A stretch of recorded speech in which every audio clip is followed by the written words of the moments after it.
ਹਲਕਾ ਟਾਈਮ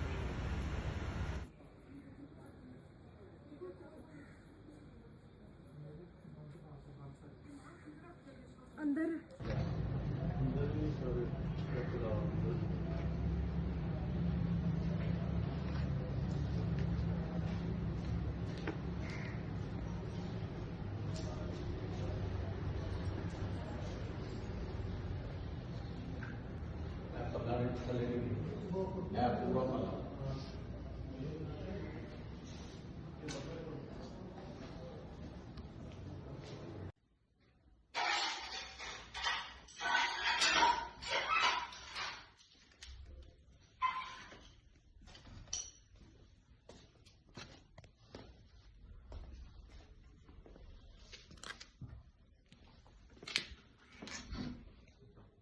ਸਾਰੀਆਂ ਬਿਮਾਰੀਆਂ ਖੁੱਲ੍ਹੀਆਂ